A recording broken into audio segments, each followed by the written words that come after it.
We waited months for the brand new 2026 Formula One regulations. Reigning champion Lando Norris literally called these new cars the worst ever made after qualifying. But did the Australian Grand Prix actually suck? Absolutely not.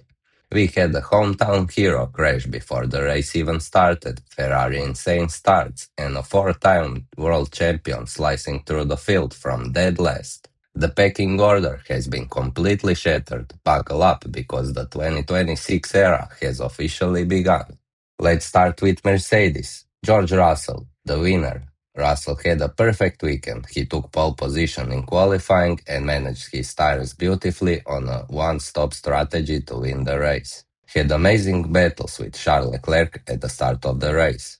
Kimi Antonelli, P2, secured a front row start in qualifying and drove remarkably mature race to follow Russell home, sealing a dominant 1-2 finish for Mercedes in the new regulations era. Let's go to Ferrari. Charles Leclerc, P3 after topping free practice 1, Leclerc qualified P4. He provided the highlight of the race start with a massive lunge into turn 1 to momentarily snatch the lead from Mercedes duo, eventually finishing on the podium.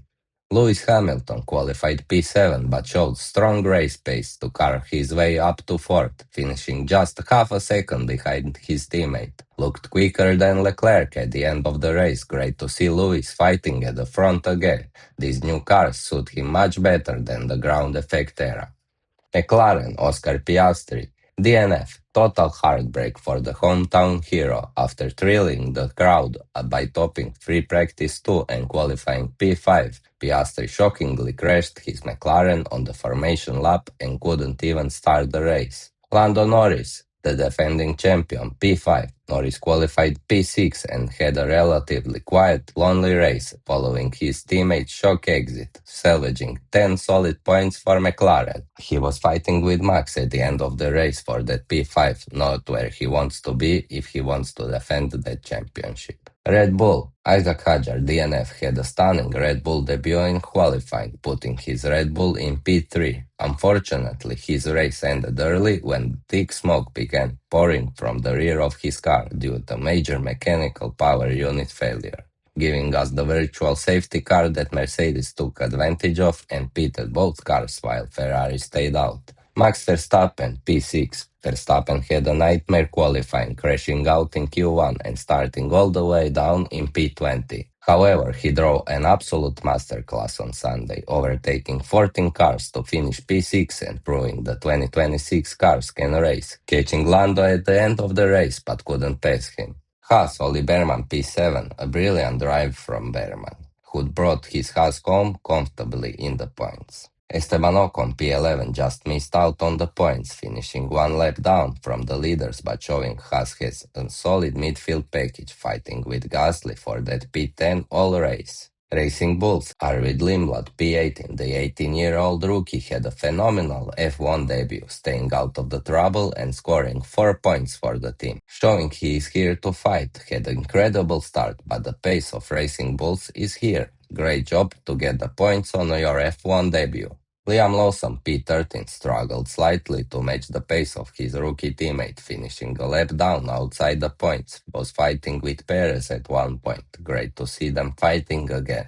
Audi, Gabriel Bortoleto, P9, F1's newest works team, officially scored points on their debut, thanks to a great drive from Bortoleto. Managed to pass Ocon and Gasly while they were battling. Great job by Gabriel. Nico Hülkenberg, DNF.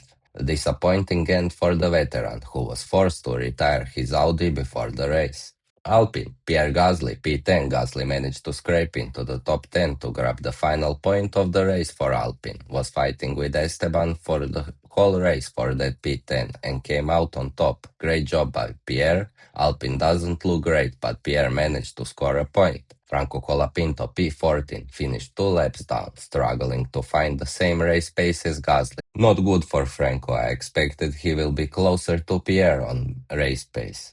Williams, Alex Albon, P12. A tough weekend for Williams, with Albon finishing outside the points 1 lap down. Williams is overweight and are struggling for pace, not what they would like, especially after they put so much into this 2026 season.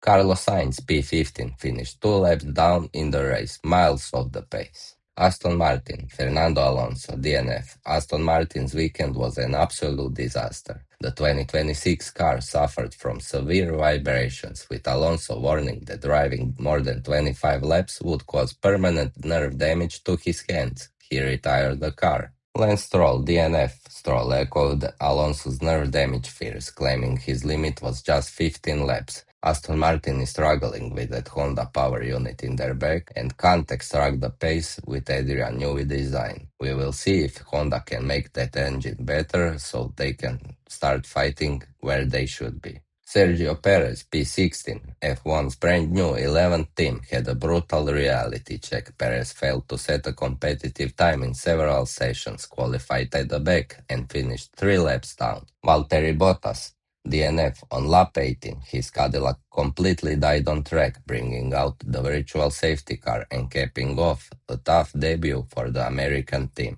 So here is your ultimate takeaway. Mercedes has the fastest car right now, but Ferrari is breathing down their necks and Max Verstappen is angry and out for blood. The 2026 regulations have officially given us a real championship fight.